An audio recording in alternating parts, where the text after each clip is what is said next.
अच्छे बच्चों को मत शेयर करो भाई। चलो बेटा, तो आज हम लोगों का नाइट्रोजन कॉन्टेनिंग कंपाउंड वाला लेक्चर है, और इसके पहले लेक्चर हम लोगों ने 2 ऑर्गेनिक चैप्टर खत्म कर चुके हैं। इसको फिनिश करने के बाद लास्ट हम लोग देखेंगे कार्बोनिल वाला। कार्बोनिल चूंकि लंबा चैप्टर था तो उसके सारे इंपॉर्टेंट क्वेश्चन में थोड़ा टाइम देंगे हम, क्योंकि उसमें सारे नेमिंग रिएक्शन भरे हुए हैं। लेकिन इस चैप्टर में बिल्कुल फिक्स है कि इसके अलावा कुछ नहीं आता है, डिफरेंट सवाल होता है। तो इस चैप्टर के जितने भी सवाल अच्छे इंपॉर्टेंट है, मैंने आपको एक स्लाइड बना दिया है, उसको हम लोग डिस्कस करते हैं। तो सबसे पहले ध्यान देते हैं हम लोग ये वाला सवाल। देखो, ये कन्वर्जन का सवाल है, और कन्वर्जन तभी कर पाओगे जब तुम्हारे पास रिएजेंट का नॉलेज होगा। रिएजेंट का मतलब होता है कि कौन सा रिएजेंट आपको दिया जाए तो वो कन्वर्जन हो सकेगा। जैसे मान लो बेटा ये Cl है और यहां पर NH2 है, ठीक है। एक चीज और देखना, ये 2 कार्बन है बेटा, और यहां कितना है 3 कार्बन।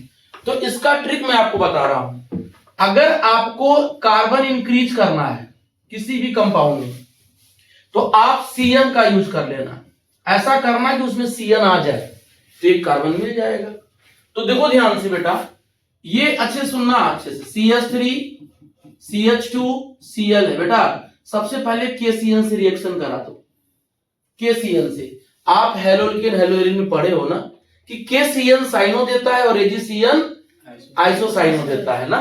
तो करना कुछ नहीं है, यहां से बेटा इनको उठा के निकाल दो यहां से। तो क्या बन जाएगा, KCl अपना बाहर चला जाएगा और ये हो जाएगा CH3 CH2 C triple bond N आ जाएगा, ठीक है। अब सुनो बेटा, यहां पर भी कार्बन अपने पास 2 है, और यहां पर कार्बन क्या हो जाएगा बेटा 3 आ जाएगा। देखो ध्यान से, अब अपना कार्बन मिल गया कि नहीं मिल गया। यहां कार्बन बेटा 2 है, वहीं बैठ जाओ, वहीं बैठ जाओ, पिज्जा आगे अच्छे से देखिए हल्का सा हिला बस। ठीक है कि नहीं, ठीक है, हल्का सा हिला। ठीक है, हाँ ठीक। चलो अब अच्छा, उसका दोस्त है ना, उसके अलग नहीं बैठ सकता। चलो अब सुनो ध्यान से। तो बेटा KCl में Cn को से रिड्यूस कर दो, और कुछ नहीं करना है। ये क्या करना है यहां पे यार, बिल्कुल आसान बात है। देखो ये कार्बन, देखो 2 हाइड्रोजन और 2 हाइड्रोजन यहां चाहिए मुझे, तो यार रिडक्शन कर दो ना। H2 फॉलोड बाई क्या ले लो, निकिल। एक बॉन्ड यहां काट दो और एक बॉन्ड इसको काट दो, तो क्या मिल जाएगा बेटा CH3 CH2 CH2 NH2। देखो मिल गया कि नहीं मिल गया, मिल गया ना। अगर यही रिएजेंट होता और जानते हो 2 डिग्री बनाने के लिए कहता है, तो KCl की जगह क्या ले लेते, AgCl ले लेते। अब सुनो, ये देखो यहां पे Cl है और यहां पर देखो वही सेम बात है भाई। यहां एक कार्बन है, देखो यहां पर कितने कार्बन है, एक कार्बन है, और यहां चेन में कितने कार्बन आ रहे हैं, 2। तो करना क्या है, इसका रिएक्शन कराओ पहले KCl से, ये निकल जाएगा और ये अपना आ जाएगा क्या, यहां पर CH2 और C ट्रिपल बॉन्ड N आ जाएगा बेटा। और सिर्फ आप रिड्यूसिंग एजेंट उठा के ले आना, H2 फॉलोड बाई प्लेटिनम। तो यहां एक बॉन्ड काट देना, इधर एक बॉन्ड काट देना, इधर काट देना। देखो तुम्हारा मिल गया कि नहीं मिल गया, मिला कि नहीं मिला। तो बेटा यही आपका कन्वर्जन है। और सुनो ध्यान से, अगर तुमको ये पूछ दिया होता, सपोज करो तुमको ये पूछ दिया होता, मान लो तुम्हारे पास ये है और ये Cl दे दिया बेटा, और कह रहा है कि आप इसको बनाइए NH और आप CH3 बनाइए। तब याद आया मैंने क्या बोला था, मैंने बोला था कि आप इसमें KCl मत लेना बेटा, AgCl ले लेना। याद आ रहा किसी को, आप क्या ले लेना, AgCl ले लेना। तो ये निकलेगा जरूर बेटा, लेकिन जानते हो क्या दे देगा, ये दे देगा अपना NC दे देगा बेटा, दे दिया ना। कुछ मत करो, इसको क्या करो, रिडक्शन करा दो बेटा। जब रिडक्शन कराओगे तो अपना एक बॉन्ड इधर कटेगा और ये कटेगा, तो दोनों हाइड्रोजन इधर ही आ जाएगा। तो देखो NH और CH3 आ गया कि नहीं आ गया, आ गया ना। तो इस तरीके से करना होता है। और सुनना ध्यान से, बेटा अगर तुमको ऐसे दे दिया, ध्यान सुनना, मैं जितने भी पॉसिबिलिटी चीजें हैं वो सारा मैं बता देता हूं। तुमको ये बोल रहा है बेटा कि आप इसको बनाइए, आप इसको बनाइए। तो सुनना ध्यान से, अच्छे सुनना सब लोग, पर ध्यान दो, आज तुम पढ़ लोगे तो एक बार रिवीजन करना। हमने क्या किया, पहली बात तो NO2 को मैं रिडक्शन करा करके बेटा यहां रिडक्शन कराऊंगा, तो ये बांड काट दूंगा, यहां से 2 हाइड्रोजन इसको दे दूंगा, 4 हाइड्रोजन इसको दे दूंगा, तो पानी 2 मोल निकल जाएगा, यहां से 2 मोल वाटर निकल जाएगा बेटा। फिर क्या होगा अपना, ये देखो NH2 बना कि नहीं बना, बना कि नहीं बना। अब इसको क्या करो, आप NaNO2 का रिएक्शन करा दो HCl से, तो ये कन्वर्ट हो जाएगा बेटा N2 प्लस और Cl माइनस में कन्वर्ट हो जाएगा। और अब क्या कर दो, इसको हीट कर दो पानी के साथ, पानी के साथ हीट करोगे तो ये पूरा का पूरा किस में कन्वर्ट हो जाएगा, OH में आ जाएगा। ठीक है, तो सारे रिड्यूसिंग एजेंट आपका ऐसे काम करते हैं, तो किस तरीके से कन्वर्जन हम लोग करेंगे, समझ रही हैं। अब आगे देखो, यहां पे आ जाओ, इस जगह पे, इस थर्ड वाले सवाल में आ जाओ। कह रहा है बेटा बेंजीन से आपको एनिलीन बनाना है, तो बड़ा अच्छा सवाल है बेंजीन से एनिलीन बनाने के लिए। पहले बेटा बेंजीन का फॉर्मूला ये होता, पता ही है आपको, और आपके पास एनिलीन चाहिए, तो बेटा एनिलीन का फॉर्मूला NH2 होता है। तो याद करो, पहले उसके ऊपर NO2 ले आओ और NO2 का रिडक्शन करा दो, नहीं हो जाएगा। पीछे वाला रिएक्शन देखो, अभी हमने बताया यहाँ पे कि आप यहां से क्या करो, NO2 ले आओ, इस जगह NO2 ले आओ, NO2 जब ला दोगे तो NO2 का क्या कर दिया आपने, रिडक्शन NH2 नहीं गया। तो यही काम करना है, किसी भी हालत में अपना यही काम करना है। तो सुनना ध्यान से, क्या होगा बेटा, इसको मैंने क्या किया, पहले इसका नाइट्रेशन करा दिया, याद आ रहा है किसी को, नाइट्रेटिंग मिक्सचर, अरे HNO3 और H2SO4, बेटा इनका काम क्या होता है, NO2 प्लस देना, याद आ रहा है, nitration reaction of benzene in the presence of concentrate HNO3 और H2SO4। तो बेटा NO2 कहां आ जाएगा, इसके रिंग के ऊपर आ जाएगा, कहीं भी लगा दो, मैं यहीं लगा देता हूं। बोलो क्लियर है। और अब अपने में डिफरेंस क्या इन दोनों में, बेटा रिडक्शन कर दो ना, रिडक्शन कर सकते हो ना, SN फॉलोड बाई तुम HCl ले लोगे, तो यहीं से बांड काटो, 2 हाइड्रोजन यहां आ जाएगा और 4 हाइड्रोजन यहां। 4 क्यों ले रहे हैं, क्योंकि एक पानी में 2 हाइड्रोजन होता है, तो 2 वाटर मॉलिक्यूल में कितने हाइड्रोजन हो जाएंगे, 4। तो यहां से क्या निकल जाएगा, 2 मोल वाटर, और देखो NO2 कन्वर्ट हो गया किसमें, NH2 में हो जाएगा। यहां आ जाओ बेटा, ये बेंजीन है, ये तुम्हारा बेंजीन है, और क्या बनाने के लिए तुमसे कह रहा है, NN डाइमिथाइल एनिलीन, यानी ये बनाने के लिए कह रहा है, ये वाला,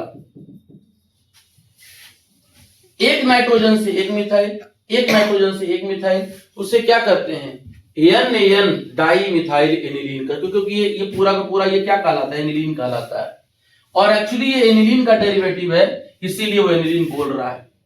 तो करना कुछ नहीं है भाई, हम बता रहे हैं, देखो ध्यान से, पहली बात ये वाला स्टेप सेलेक्ट कर लो, ऐसे यहां तक आ सकते हो ना, इस जगह तक आ सकते हो ना।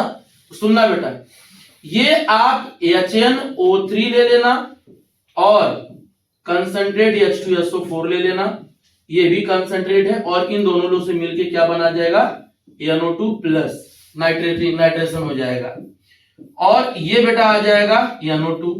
बेटा NO2 का फिर रिडक्शन करा देना, NO2 का बॉन्ड काट देना, 2 हाइड्रोजन 4 हाइड्रोजन, तो आप बाई प्रोडक्ट लिखो या ना लिखो कोई फर्क नहीं पड़ता है, ये हो जाएगा NH2 हो जाएगा। देखो एनिलीन बना। अब इसमें और इसमें फर्क कुछ नहीं है, सिर्फ 1-2 हाइड्रोजन हटा के CH3 लगा देना है। क्लियर है। तो करेंगे क्या बेटा, मैं क्या एक काम कर रहा हूं, इसको H को एक्सपेंड कर देता हूं, ध्यान देना, एक H लगा रहा हूं बेटा, RCH3 मतलब क्या हो जाएगा, ClCH3, और यहां पर एक ले लेंगे हम लोग pyridine, ले लेंगे, यहां से निकल जाएगा HCl। फिर क्या हो जाएगा बेटा, एक नाइट्रोजन पर CH3 आ गया कि नहीं अमन, आ गया ना। फिर यही काम रिपीट करेंगे, ClCH3 का रिएक्शन कराएंगे बेटा, और यहां पर भी बेस ले लेंगे पिरिडीन, और ये वाला दोनों निकल जाएगा बेटा, तो क्या बन जाएगा, NN डाइमिथाइल एनिलीन आपका बन जाएगा। देखो आ गया। एक बार पहले नाइट्रेशन कराइएगा, नाइट्रेशन कराने के बाद ये नाइट्रोबेंजीन बना देगा बेटा। नाइट्रोबेंजीन के बाद आप उसका रिडक्शन करा दीजिएगा, रिडक्शन कराने के बाद एनिलीन बन जाएगा। एनिलीन का पिरिडीन होता है ऑर्गेनिक बेस, इसके प्रेजेंस में आप रिएक्शन कराना तो देखो ये HCl निकल जाएगा और एक मिथाइल ग्रुप इससे कनेक्ट हो जाएगा, एक मिथाइल मेरा आ गया। फिर वही सेम प्रोसेस, यही वाला सेम स्टेप बढ़ा देना तो आपका ये मेजर प्रोडक्ट बन जाएगा। समझ रही हैं? क्लियर है? समझ में आया ना सबको? ये अब सुनो ध्यान से देखो, इसके बाद देखो ये एकदम सेलेक्टेड सवाल है बेटा। ये अगर पिछले साल पेपर में नहीं दिया होगा तो ये आपके पेपर में मिलेगा ही, बेसिक स्ट्रेंथ की कहानी। ठीक है, तो आपको बेसिक स्ट्रेंथ का 2 कॉन्सेप्ट मैंने पढ़ाया था, वो मैं आपको बताता हूं, ध्यान से सुनिएगा। एक बार फिर रिपीट करता हूं बेटा, बेसिक स्ट्रेंथ ऑफ एमीन मैं फिर से पढ़ा देता हूं, 2 मिनट लगेगा, लेकिन आपको पूरा डिटेल नहीं देखना है। आपको 2 मीडियम में बेटा, पहले इन गैस फेज, तो बेटा ध्यान देना, गैस फेज में बेसिक स्ट्रेंथ जो होता है ना एमीन का, वो होता है +I और -I ग्रुप के बराबर। जितना ज्यादा +I ग्रुप होगा उतनी अच्छी बेस होगी वो। नंबर ऑफ +I आप लिख सकते हो, number of +I group, number of +I group. जैसे मान लो ये सवाल है बेटा, ये CH3NH2 है और ये अपना क्या हो जाएगा, CH3NH, CH3 है, B है, और तीसरा वाला बेटा जो हो जाएगा वो अपना ये है, लेकिन लिखा रहेगा कि ये एक्वस मीडियम में है, सॉरी गैस फेज में है। तो बेटा इसका डिग्री क्या हो जाएगा, 1 डिग्री, इसका डिग्री क्या हो जाएगा, 2 डिग्री, और इसका डिग्री क्या हो जाएगा, 3 डिग्री। तो बेटा आंसर क्या देना है इसका, लिखना, आंसर जब लिखना तो ये कॉन्सेप्ट लिखना, और लिखना कि 3 डिग्री एमीन जो होता है वो ज्यादा बेसिक होता है देन 2 डिग्री एमीन से, और सबसे कम जो बेसिक होगा वो कौन सा होगा बेटा, 1 डिग्री एमीन, और इससे भी कम जो होता है वो अमोनिया होता है। इससे भी कम होगा कौन, अमोनिया। समझ में आ गया? सिर्फ और सिर्फ जब गैस फेज लिखा रहेगा तो आपको कुछ नहीं लिखना है, सीधे ये कॉन्सेप्ट लिख देना है और आंसर लिख देना है, बाकी कुछ नहीं छापना इसके अंदर। ठीक है ना? लेकिन अगर आपको दे दिया कि बेटा आप एक गैस फेज नहीं एक्वस मीडियम में बताओ, इन एक्वस मीडियम, तो आपको मैंने बताया था कि भाई एक्वस मीडियम में 3 इफेक्ट काम करता है। पहला हाइड्रेशन एनर्जी, हाइड्रेशन इफेक्ट, लेकिन आपको ये सब लिखना नहीं है, मैं बताता हूं क्या लिखना है। दूसरा लिखना है इंडक्टिव इफेक्ट, इंडक्टिव इफेक्ट, मान लो अगर एक्सप्लेन करने के लिए दे दिया तो लिख सकते हो। तीसरा आपको देता है steric hindrance effect, steric hindrance माने लड़ने वाला इफेक्ट, स्टेरिक हिंड्रेंस इफेक्ट। ये तीनों मिलाकर के जो आंसर होता है वो ध्यान देना। तो आपको बेटा ये याद करना जो मैं बताने जा रहा हूं, if R is methyl group, अगर R मिथाइल है बेटा तो 213 याद कर लेना। 213 मतलब 2 degree, then 1 degree, then 3 degree, ये याद कर लेना। और अगर R जो है बेटा इथाइल है, अपने एनसीईआरटी और अपने जो भी बुक है उसमें सिर्फ 2 के केस में पूछा है, तो 231 याद कर लेना, मतलब 2 डिग्री, 3 डिग्री एंड 1 डिग्री, याद हो जाएगा ना? बस 213, 231। और ये बड़ा कार्बन है तो बड़ा नंबर पहले ले लेना, ये छोटा कार्बन 1 नंबर का है तो 1 नंबर पहले ले लेना, ऐसे ट्रिक होता है, याद कर लो। यही सवाल यहां मैं पूछ रहा हूं तुमसे, देखो ये वाला सवाल कह रहा है कि आप बताओ इसका आंसर क्या होगा, 1 डिग्री, 2 डिग्री, 3 डिग्री।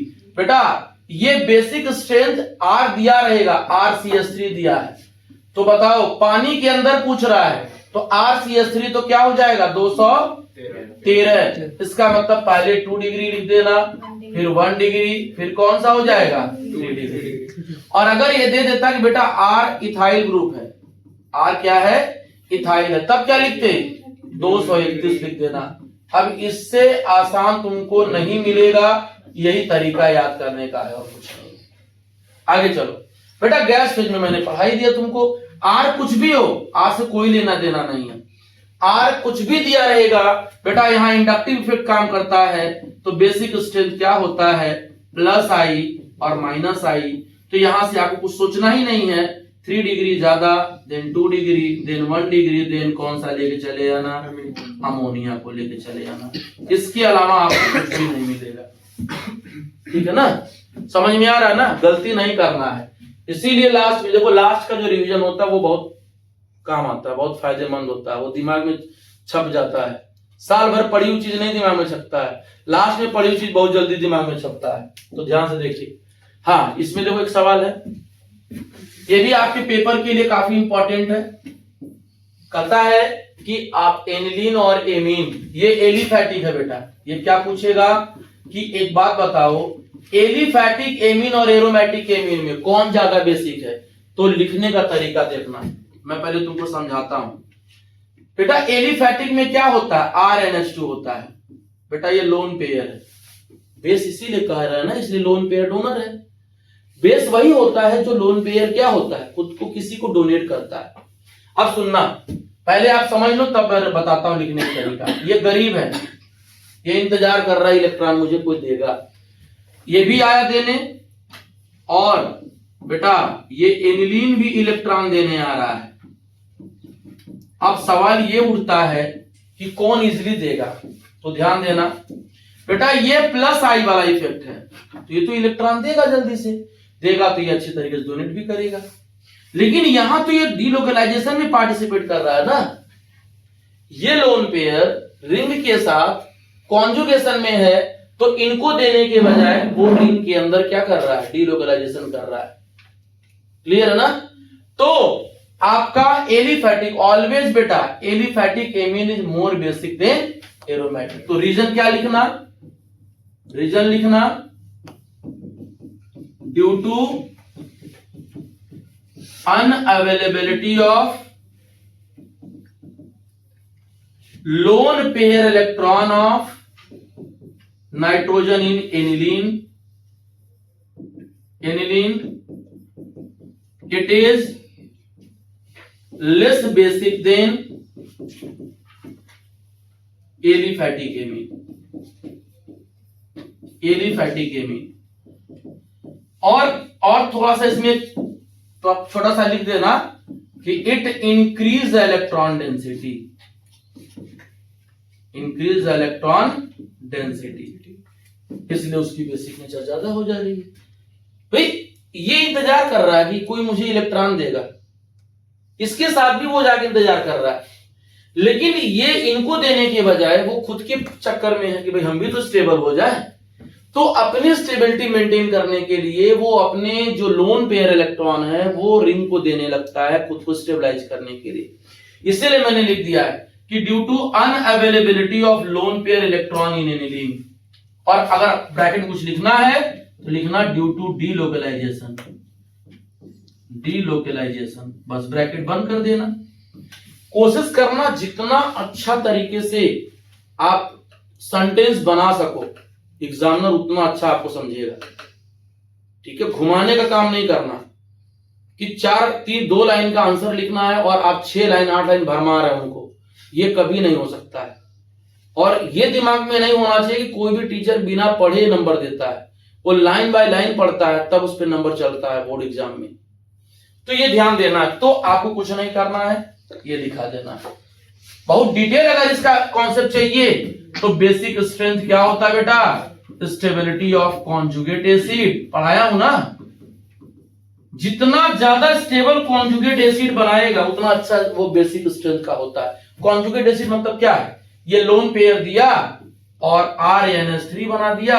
अगर लोन पेयर डोनर है तो ये बेस हो गया, और ये ले रहा है तो कॉन्जुगेट उसका एसिड बन जाएगा। ठीक, और ये भी अगर बना लिया तो ये भी कॉन्जुगेट एसिड बना लेगा। NH3+ लिख के कॉन्जुगेट एसिड बना लिया।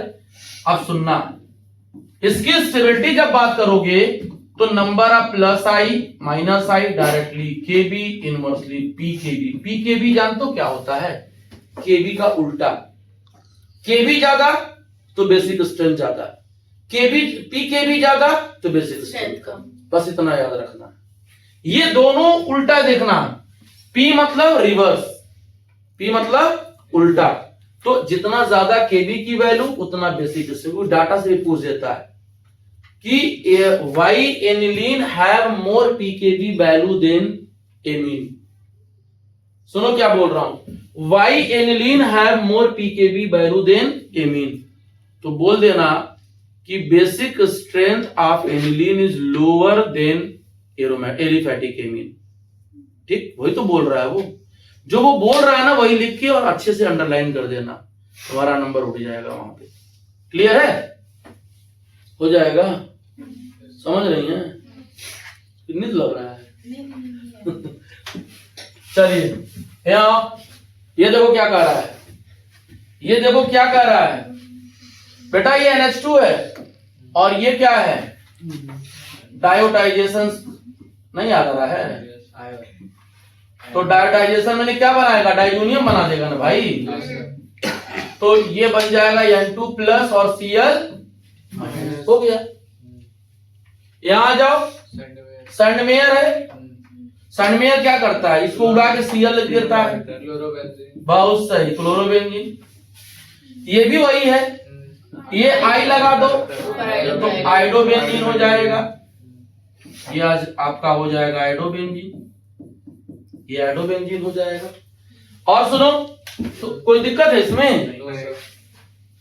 आ जाओ, ये देखो, ये नेमिंग लिखवाया था मैंने। हाँ, वेरी गुड। बाल मींस इम्यून रिएक्शन। कुछ नहीं करना, इंटरमीडिएट बनाने के चक्कर में मत फंसना। पर तुमको बता रहा हूं कि गलती से अगर कहीं स्लिप कर गया बीच का इंटरमीडिएट तो आधा नंबर काट देगा एग्जाम में। सीधे आप यहाँ क्या लगा दीजिएगा? फ्लोरीन लगा के बना देना। N2 को उड़ा देना, HCl को उड़ा देना, और एक फ्लोरीन खा चुके हो तो BF3 बना देना अलग से। इसके अलावा बीच में चक्कर में मत पड़ना।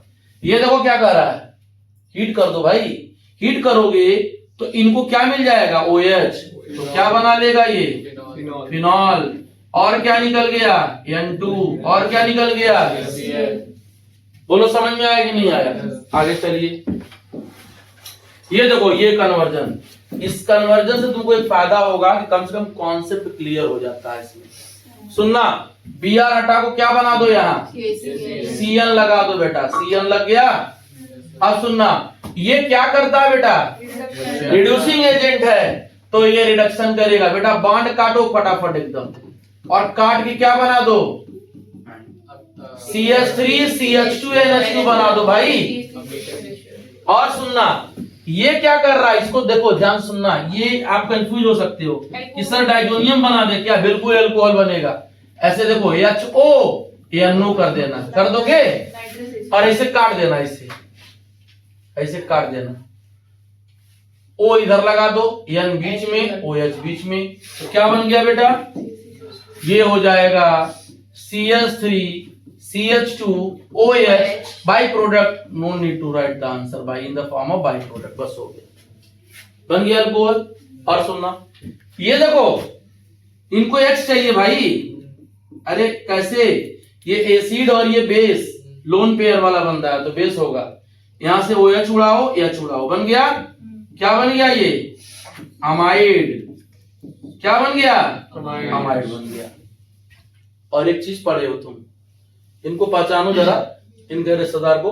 Br2KOH bromamide synthesis. हाफमान ब्रोमामाइड क्या कहता है कि भाई CO को पसंद नहीं करता हूं मैं, तो CO उड़ा दो और ये बन जाएगा NH2। ठीक है, बस ध्यान देना, इनके साथ CO उड़ा देना बीच में से और प्रोडक्ट बना लेना। ये देखो कौन सा है? बहुत सही। क्या बनता है ये? अरे वो क्या बोलते हैं सैलिसिलिक। अरे यहाँ कहाँ सैलिसिलिक बनेगा, ये तो एलिफैटिक कार्बन है। तो वहाँ कुछ और एनसी याद आ रहा है, अमीन एनसी में कन्वर्ट हो जाता है। अरे ये रिएजेंट पहचानो, यहाँ पे ये ट्रिक याद कर लेना, NH2 कन्वर्ट हो जाता है किसमें, आइसोसाइट में। कब, जब ये रहेंगे तब। जब तुम्हारा फिनॉल होता है और वहां पे ये रहेगा, तब तुम वो काम करना जो तुम बोल रहे हो, सिलिसल्डिहाइड और सिलिसिलिक एसिड बनता है, समझे। यहाँ पे ये वाला खेल करेगा ये, ठीक। आओ यहाँ करा, गिव रीजन कि acylation of aniline is reduce it's activation effect. हाँ, बहुत अच्छा सवाल है। मैंने देखो कुछ ऐसे सवाल होते हैं ना कि उसके लैंग्वेज बच्चे समझ नहीं पाते हैं कि इसका आंसर देना क्या है। सुनना क्या कह रहा है, ये कह रहा है बेटा कि ये बोल रहा है, जो बोल रहा है वही करके दे देना उनको, एग्जामिनर को। एनिलीन है ना ये, तो कह रहा है जब एसाइलेशन करते हो, एसाइलेशन का मतलब क्या होता है, ClCOCH3, एसाइल ग्रुप आ गया ना बेटा यहाँ। तो कह रहा है कि यहां से HCl निकल जाता है pyridine के प्रेजेंस में, तो इसको क्यों किया जाता है, ठीक है। एक्टिवेशन इफेक्ट का मतलब क्या कह रहा है, ये NaHCO और CH3, ठीक है। कह रहा है कि क्यों रिड्यूस कर देता है भाई, एनिलीन की क्षमता घटा देता है। एक्चुअली एनिलीन इतना ताकतवर है कि एनिलीन का जो लोन पेयर होता है नाइट्रोजन का, वो रिंग के आर्थो और पैरा पे जाता है और खूब शानदार एक्टिवेट करता है उसको। इसीलिए देखिए होगे तुम कि जब ब्रोमिनेशन कराते हो तो हर कार्बन पे ब्रोमीन आ जाता है, आर्थो पैरा सारा ब्लॉक हो जाता है। जैसे ये इस तरह समझो, NaH2 और ये तुम्हारा यहाँ Br आ जाता है, यहाँ Br आ जाता है, यहाँ डायरेक्ट ब्रोमिनेशन कराते हो पानी प्रेजेंस में, इतना एक्टिवेटिंग होता है। तो वही कह रहा है कि रिड्यूस क्यों कर देता है, क्यों, क्या प्रॉब्लम हुआ कि इनकी एक्टिवेशन घटा दिया। तो सुनना, ये बात जो बोल रहा है ना बेटा, अब ये लोन पेयर दो तरफ बट गया, वो लोन पेयर इधर भी जाने लगा। देखो lone pair single bond double bond, तो इधर भी क्या होगा, वो रेजोनेंस में बीजी हो जाएगा और लोन पेयरिंग के अंदर कम देगा, इसलिए तो घटा दे रहा है। तो क्या लिखोगे, आंसर ऐसे बनाना और यहां रीजन लिखना, reason due to delocalization of lone pair electron of nitrogen with carbonyl। अपने तरफ से बहुत ज्यादा जोड़ने लगोगे ना तो फिर भूल जाओगे लिखना। भाई कार्बोनिल ये हुआ और ये लोन पेयर इसके साथ रेजोनेंस में चलने लगा, तो जब रेजोनेंस में जाने लगा तो इसके साथ हादसा हो गया ये कि नाइट्रोजन पे प्लस चार्ज आ गया बेटा, नहीं आ जाएगा।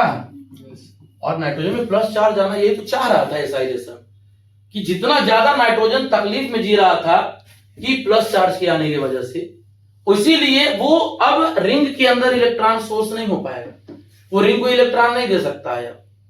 जो अकेले था दे रहा था, इसके केस में जब अकेले था दे रहा था उतना इफेक्टिवली अब यहां नहीं देगा, क्योंकि अब लोन पेयर इधर भी खर्च हो रहा है इधर भी खर्च हो रहा है, दोनों तरफ बीजी है, तो बढ़ गया ना यार दिमाग। भाई आप जब पढ़ते हो तो मोबाइल लेके बैठते हो, आधा दिमाग मोबाइल में रहता है आधा दिमाग इधर रहता है, कहीं मैसेज तो आ गया व्हाट्सएप पे, तो यहां पर भी लोन पेयर दोनों तरफ डिस्टर्ब हो जा रहा है, इसीलिए डीएक्टिवेट कर दे रहा है, रिड्यूस कर दे रहा है। बोलो समझ में आ रहा है कि नहीं, क्लियर है। आगे देखिए, यहां आ जाओ। ये देखो कह रहा है कि एनिलीन जो है आर्थो पैरा डायरेक्टिंग ग्रुप होता है, फिर भी ये बेटा मेटा क्यों बना रहा है भाई, सुनना, ये भी शानदार सवाल है। कह रहा है कि बहुत अच्छी बात बोल रहा है, वो बोल रहा है, जो बोल रहा है वो सही बोल रहा है, गलत तो बोलेगा नहीं बेटा। लोन पेयर रिंग के अंदर जब आता है नाइट्रोजन का तो आर्थो पैरा न होता है भाई, ये क्या होता है, यहां निगेटिव आएगा फिर इधर आएगा इधर, मतलब डायग्राम ना बनाना एग्जाम में, मैं रीजन अभी बताता हूं क्या लिखना है, ये मैं आपको समझा रहा हूं क्या आर्थो पैरा है कि नहीं। बेटा ये निगेटिव फिर ये इधर जाएगा, ये निगेटिव। तो आप एक चीज देख रहे हो बेटा कि इनके आर्थो और पैरा पे कौन सा चार्ज आ रहा है? Negative charge. देखो, तो जब आप नाइट्रेशन कराते हो, सुनना, अब ये रीजन लिखना, यहां से आंसर लिखना जो लिखने लायक है। एनिलीन NH2 और concentrate HNO3 followed by concentrate H2SO4। आप भी जानते हो कि NO2 देता है, तो ये आपका क्या होना चाहिए? आर्थो पर NO2 आना चाहिए, मतलब अच्छा अमाउंट में आना चाहिए, पैरा पे भी अच्छा आना चाहिए। लेकिन यार इसमें एक फर्जी काम कर दिया इसने कि मेटा वाला भी दे दिया, जबकि मेटा पे तो आना ही नहीं चाहिए था।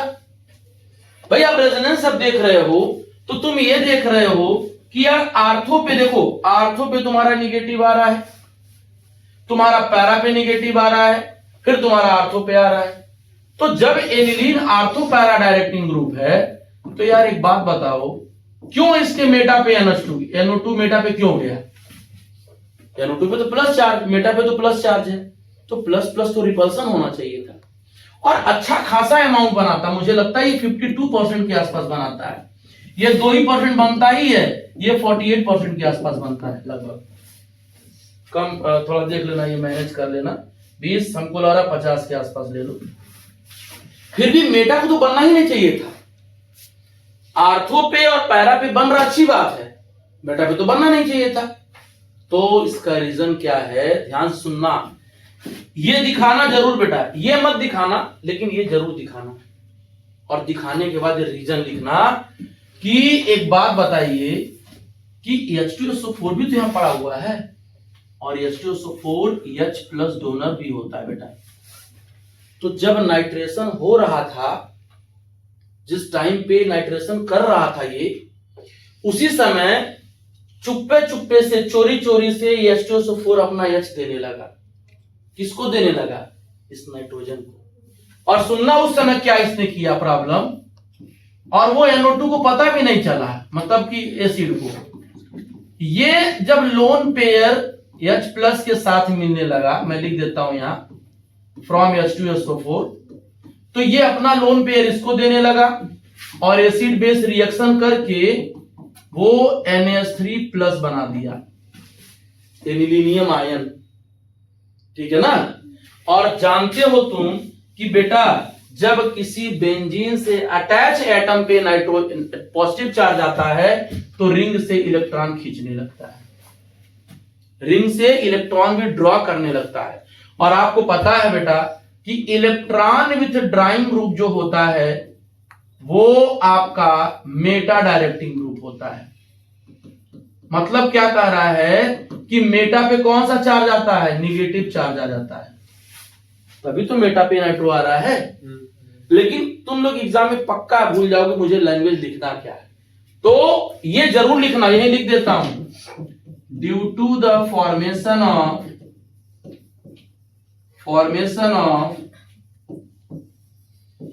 Anilinium ion. बोलोगे सर ये कौन है? यही तो है एनिलीनियम आयन। और अगर याद आएगा तो इसको बना देना, नीचे अंडरलाइन करना और उसका रीजन ऐसे लिख देना। ठीक, समझ में आया? फिर से बोल दो, हो गया ना? तो ये कहानी होता है। आ जाओ यहाँ पे। हाँ देखो, ये भी एक सवाल एनसीईआरटी का बड़ा फेमस और एकदम पॉपुलर एग्जांपल है ये, और इसका रीजन भी पूछता है कि क्या रीजन है कि एनिलीन फ्रीडल क्राफ्ट एल्काइलेशन नहीं देता है, जबकि उसको देना चाहिए था। अच्छा, फ्रीडल क्राफ्ट एल्काइलेशन का मतलब क्या होता है? जैसे मान लो तुम बोलोगे सर एनिलीन है और RCl है, AlCl3 के प्रेजेंस में जब रिएक्शन करेगा तो इसको बेटा ये बनाना चाहिए था R, फिर इसके मेटा पोजीशन पर ये बनाना चाहिए था, लेकिन कह रहा ये देता ही नहीं। क्यों ऐसा नहीं होता है? तो आपको सेलेक्टेड आंसर लिखना है क्या, देखना ध्यान से बेटा। एनिलीन जो होता है ना, इसके पास लोन पेयर होता है, और जो आप फ्रीडल क्राफ्ट एल्काइलेशन में रिएजेंट लेते हो AlCl3 बेटा एनहाइड्रस, एनहाइड्रस वो एक्चुअली करता क्या है, पहले इसको पूरा लिख देते हैं नहीं तो तुम लोग कंफ्यूज। जैसे RCl है और यहाँ पर AlCl3 आपका होता है, तो इसने जान तो क्या गलती कर देता है, ये इसकी मदद ना करके वो आसानी से इलेक्ट्रॉन जहां मिलता वहां चला जाता है। भाई इसका काम क्या था, इसको तोड़ करके माइनस और प्लस बनाना, इसका काम यही था कि ये इसके लिए आया था। एनहाइड्रस जो है वो अलग बात है कि भूखा है भाई, 6 इलेक्ट्रॉन का सेंटर है, ये 6 इलेक्ट्रॉन का सेंटर है, गरीब है, उसको इलेक्ट्रॉन चाहिए, तो अब उसको इलेक्ट्रॉन 2 जगह मिल रहा है उसी रिएक्शन में। बेटा एक जगह मिल रहा है कि इसको थोड़ी सी एनर्जी खर्च करनी पड़ रही है बांध तोड़ने में, और एक जगह पड़ा है जाना उठा के ले चले आना है, तो भाई कहां जाएगा कुत्ता कटवाने, यहाँ उसको तोड़ने में एनर्जी नहीं खर्च करेगा और यहाँ बिना मेहनत के मिल जा रहा है, तो वो जाएगा और इनसे इलेक्ट्रॉन लेकर के इनके साथ बेटा एक कॉम्प्लेक्स बना लेता है। बहुत शानदार बात बोल रहा है, देखो ये डोनर ये एक्सेप्टर, तो इनके बीच में कोऑर्डिनेट बॉन्ड बन जाता है और ये कॉम्प्लेक्स बना लेता है बेटा, instead of formation of R positive. आई वैसे बैठे बैठे रह जाते हैं, वो कोई काम ही नहीं कर पाता है। समझ में आ गया? तो जब भी पूछेगा तो ऐसे लिखिएगा और ये बना दीजिएगा, ठीक? किसके through? Through the coordinate bond. बोलो क्लियर है? समझ में आ गया? तो ये कहानी है। एक सवाल और देख लीजिए, करा complete the reaction, complete the reaction. क्या रिएक्शन है बेटा? करा है कि N2 प्लस Cl माइनस है और फिनॉल से रिएक्शन करा दीजिए pH रेंज 4 के बीच में, क्या बनाएगा? याद करिए, थोड़ा दिमाग पे जोड़ दीजिए। ये डाइजोनियम सॉल्ट है, ये डाइजोनियम सॉल्ट है बेटा, और ये क्या है? फिनॉल है। तो हाँ एजो बना देगा, कलर ऑरेंज कलर, तो डाई एजो कंपाउंड का फॉर्मेशन कर देगा। N डबल बॉन्ड N और यहां पर क्या होगा? OH। इसे देखो, इसके पैरा पोजीशन पर OH है बेटा, तो पैरा हाइड्रोक्सी, ये एजो कहलाता है और बेंजीन हो जाएगा। किस कलर का बच्चा? O माने orange colour, orange colour, O माने ऑरेंज होता है। और अगर इसी के साथ ऐसे दे दिया, 2 ही रिएक्शन अपने सिलेबस में दिख रहा है, अगर मान लो ये दे दिया, ये वाला NH2 दे दिया बेटा, एनिलीन, तब क्या होगा? Para amino azo benzene, para amino azo benzene, और ये किस कलर का होता है? येलो। O माने ऑरेंज, याद रखना, OH में O आता है तो ऑरेंज हो जाएगा, ठीक है?